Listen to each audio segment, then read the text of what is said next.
A story about finding meaning shouldn't begin with a rifle, but this one does. When Natasha Chan lifted the Barrett .50 as if it weighed nothing, he thought it was talent. He didn't know she carried a 3,247-meter confirmed shot, and a past that could break them both. This emotional life journey hides a truth so sharp. What she finds changes everything.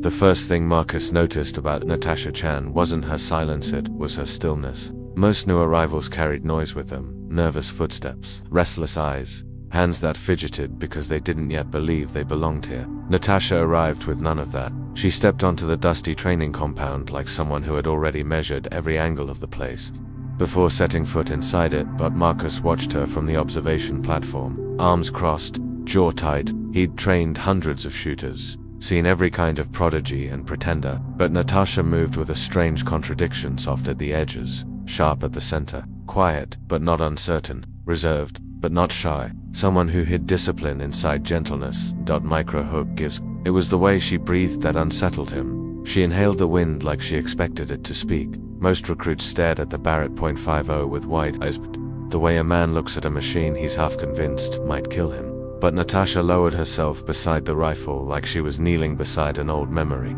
She touched it with 2 fingers first, as if asking permission. Marcus felt something shift in the air.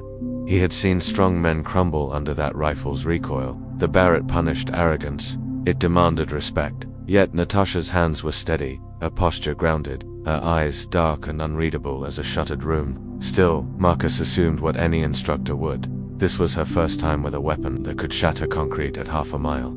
Then she fired. The world cracked open. The bullet hit dead center. Not near, not good enough. Dead center. Marcus blinked hard. Once, twice. No tremor in her arms. No recourse stumble. No stunned expression. Just a quiet exhale, as if she'd simply completed a chore she'd done 1,000 times. Micro hook gives. That was the moment a suspicion crawled up Marcus's spine. She fired again. Another perfect hit. A third. A fourth. The grouping was so tight it looked like a single hole. The other trainees went silent. Even the wind seemed to pause, but Marcus lowered his binoculars slowly. Something was wrong, or to right. He descended the platform steps, boots crunching on gravel. Natasha was already unloading the Barrett.com as Stillwater. Up close, Marcus noticed small details. Faint calluses on her trigger finger, scars thin as threads across her knuckles, posture shaped by repetition, not instruction. Good shooting, Marcus said, keeping his voice neutral. She simply nodded. Her voice, when it finally came, was low and warm. The rifle handles beautifully. Handles beautifully. No novice talked like that. Marcus tilted his head. Where do you learn to manage recoil like that? A pause, then a small shrug. Practice. A lie. Not spoken maliciously, surgically precise. A boundary disguised as an answer. Micro hook gives. Marcus knew that type of lie. He'd used it himself after missions he was never allowed to mention. He tried again the next morning during a windrift drill. The conditions were ugly: gusts, sweeping unpredictably, light distortion shimmering over the distant targets. Even his best veterans missed half their shots on days like this. Natasha lay prone, still as a stone, focused like a prayer. She didn't ask for wind calls, didn't ask for corrections, didn't even flinch at the shifting gusts. She squeezed the trigger. The bullet landed exactly where Visit said it shouldn't. Marcus felt his pulse thump once in disbelief. This wasn't talent, this was memory. After training, he approached her again. Natasha, what's your real background? She wiped sweat from her brow and gave him a tired, almost sad smile. Does it matter? It did, more than she knew, because Marcus recognized what he saw in her eyes. Someone who had carried a burden longer than she'd carried her own name. Someone who had walked away from something, or survived it. Someone who wasn't here to learn. Someone who was hiding. And just as Marcus opened his mouth to push further, Natasha whispered something so soft he barely caught it. I came here to forget. He didn't know what she meant, not yet. But tomorrow would show him exactly what she was running from, because tomorrow, he would find the photograph. The one labeled only with 4 chilling words, 3,247 meters. Confirmed shot, and nothing about Natasha Chan would ever look the same again.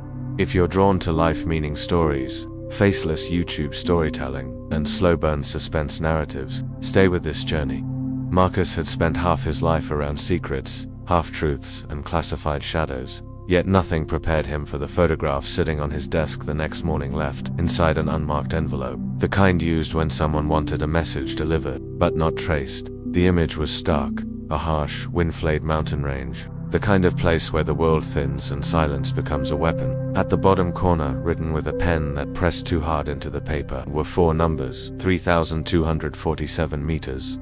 A confirmed shot at that distance wasn't rare. It was impossible. Only one woman on record, an official, whispered, unclaimed, had ever been rumored to pull off such a feat, and her name wasn't Chen, at least not back then. A knot formed in Marcus's throat. Someone had slipped him evidence. Someone wanted him to know. But why now? A knock at the door broke his thoughts. Natasha stood in the doorway, hair pulled back, posture perfectly balanced as if she were permanently on the edge of movement. Her face revealed nothing, but her eyes flicked just once toward the envelope. She recognized it. Marcus sensed the shift. A tiny one, but real. The stillness in her shoulders hardened into readiness. It was the look of someone evaluating threats, exits, and consequences all at once. "Morning," he said. "Morning," she replied, voice steady. But her gaze lingered half a second too long on the photo. He slid it across the table. "No games. No gentle approach. Explain." Natasha inhaled, not fear, not surprise, but sorrow. A quiet kind. The kind carried by people who had seen something break inside them and had sealed the pieces back together alone. Her fingers brushed the photograph lightly. "A long time ago, different world. That's not an answer." She sat, but only halfway in the chair, body angled toward the door. Instinct, training, muscle memory. It was a mission I was assigned to when my name wasn't Natasha. There was a target, a team depending on me, whether against me, and only one chance. You hit him from over 3 kilometers away. A faint smile touched her lips. It wasn't about the distance. It was about the people he would have killed if I missed. Marcus exhaled slowly. The truth wasn't the weapon, her calm was. "Why are you here?" he asked. The question cracked something in her. He could see it, the tiny collapse of a mask she had been wearing for years. "Because I'm tired," she whispered. "Not of the work, not of danger. I'm tired of being a ghost, of disappearing from every life I've tried to build." She swallowed hard. "I thought if I came here, if I taught, if I stayed small, maybe I'd become someone ordinary, someone who could be forgiven for what?" Marcus asked softly. "For surviving things other people didn't." His chest tightened. It wasn't guilt she carried. It was grief carved into memory. Before he could speak, the loudspeaker blared, "All trainees to range 4. Immediate evaluation." An unplanned drill. Natasha's face shifted in an instant. Calm slid back in place. Her eyes sharpened, ready, despite everything. But Marcus sensed danger, not from the drill, from the timing. Someone had left that photograph. Someone had triggered an unscheduled evaluation. Someone was hunting the truth. And Natasha Chan was no longer hidden. And by the time they reached the range, someone else was already waiting for her. If you love faceless emotional storytelling, life-meaning stories, and slow-burn suspense narratives, keep going. Part 3 reveals who triggered the evaluation and why. Natasha's past refuses to stay buried. Range 4 sat on the far edge of the compound, built into rolling terrain that distorted wind direction and light, perfect for advanced testing, miserable for beginners. But today, something felt different. Even the air carried tension, like an invisible wire pulled too tight. When Marcus and Natasha approached, the trainees were already lined up, murmuring nervously. Instructors whispered near the observation tower, and standing at the center, arms folded, boots planted like anchors, Colonel Adrian Wolf. Not Harrison, not a routine inspector, not someone who appeared without a reason. Wolf was a myth wrapped in muscle and silence. Former Black Operations Sniper Commander, unofficial architect of missions the world never heard about. No insignia, no rank patches, just a reputation. He found people who hid. Natasha froze. Barely, but Marcus felt the shift beside him. Wolf's eyes scanned the group until they landed on her. He didn't blink, didn't soften, didn't even disguise the recognition. "Miss Chan," he said. "Step forward." Her jaw tightened. "Yes, sir." He gestured toward a reinforced firing platform at the edge of the range. "We'll begin with a 1,500-meter atmospheric compensation drill. A subtle trap." Marcus stepped forward. "Sir, she's not scheduled for." Wolf held up a single finger, silencing him. "This evaluation is not about schedules." Natasha moved to the platform. Marcus followed, keeping to her flank like a shadow. He knew the signs. Wolf wasn't just evaluating her skill. He was trying to confirm a suspicion, a memory, maybe even a rumor. And Natasha knew it too. She adjusted the Barrett with careful slowness, the opposite of her natural rhythm. Marcus felt her tension through the quiet movements. He was torn between protecting her cover and protecting herself. Wolf stood behind her, watching with the stillness of a predator. Ready, she said. Fire at will. She aimed. Fired. Missed clean. A full foot off-center. A deliberate miss. Wolf didn't react. That was the problem, because Marcus had seen that look before on intelligence officers, when the lie was exactly the confirmation they needed. Again, Wolf said. Natasha fired. Another intentional imperfection. A silence thickened around them. Wolf leaned close, voice barely audible. Your hands lie, Ms. Chan, but your breathing never forget. Her spine stiffened. Marcus felt his pulse spike. Wolf wasn't guessing. He knew then. Wolf placed a folded paper on the platform. Since you insist on pretending, perhaps this will jog your memory. Natasha opened it. Marcus saw only part of the document, but enough to understand. Ghost Wind, mission debrief shooter, unnamed female operative, range 3,247 meters result. Confirmed termination. Her past. Her ghost. Her impossible shot. Natasha didn't move, didn't blink, but Marcus saw her heart break in the stillness of her expression. Wolf whispered, the world hasn't forgotten you, and neither has the agency. Natasha finally turned her head, eyes steady, voice calm but stripped of disguise. What do you want? Wolf smiled without warmth. For you to come home. Marcus knew what that meant. Not home, not safety, not belonging. They wanted her back in the shadows. The silence that followed felt like the space before lightning strikes. Then Wolf added, you don't have a choice. Natasha slowly rose from the rifle. Everyone has a choice, she said. Wolf stepped closer. Not you. And in that moment her mask cracked completely. Marcus saw not fear, but resolve. Dangerous, final, alive. Whatever Natasha Chan chose next would change everything. Asterisk. Natasha didn't break eye contact with Colonel Wolf, not even for a heartbeat. Marcus had seen hardened soldiers crumble under that stare, but Natasha held steady, her stillness turning into something sharper. Not fear, not anger, resolve. Wolf took one step closer. There's no scenario where you walk away from this. Natasha, you know too much. You've done too much. She didn't flinch. I've given enough. Your debt isn't paid. My debt isn't to you. Marcus felt the air between them crackle. Wolf was used to obedience born from training and trauma, but Natasha wasn't the same operative who'd taken that impossible shot. She wasn't the ghost they built. She was something new, something he didn't control anymore. Wolf's voice dropped, soft and lethal. If you refuse, the agency reopens the file. Your real name Rissa, and we both know what happens then. Natasha inhaled slowly, her face expressionless. But Marcus saw the tremor behind her gaze, the fear not of death, but of being erased again, forced back into a life where she wasn't allowed to exist. You're cornering the wrong person, Marcus said quietly. Wolf barely acknowledged him. This is between the agency and its asset. Natasha's jaw tightened. Asset. That word is why I left. Wolf extended a small transmitter. One call, one flight, one mission. That's all we need from you. But Natasha didn't look at the device. She looked past him, toward the distant mountains, where fog rolled like a living thing. A place where she once belonged to no one. I'm not going back into the dark, she whispered. Wolf stepped forward too close. Marcus moved instantly, his body blocking Wolf's path before thought could catch up. She said no. Move, Wolf warned. No. For a moment, nobody breathed. Marcus had just crossed a line most men never approached, and Natasha saw it, the risk he had taken for her, for someone whose whole life had been shadows and abandonment. That act hit deeper than he could ever know. Wolf lowered his voice. You're making a mistake, both of you, then we'll live with it, Marcus said. Natasha stepped beside him, shoulders squared. A quiet warrior reclaiming her name. Wolf studied them for a long, dangerous moment. Then he pocketed the transmitter. Eyes cold. This isn't over, he said. Then he walked away. But Natasha understood something Marcus didn't yet. A man like Wolf didn't retreat. He regrouped, and when the sun set that evening, Natasha's hands shook not from fear, but from the realization that the life she built here was gone the moment Wolf recognized. Her running wasn't possible. Hiding wasn't possible. She would have to choose a new way. Forward, a way she'd never dared to consider. Until now. Asterisk. The training compound fell into a tense hush the rest of the day, half from rumors of Wolf's arrival, half from the strange energy surrounding Natasha. She avoided the trainees, avoided the firing line, avoided anything that reminded her of the person she used to be. But Marcus found her anyway. She sat beneath an old comms tower on the far ridge, knees pulled close, staring at the ground like she was reading a language only she understood.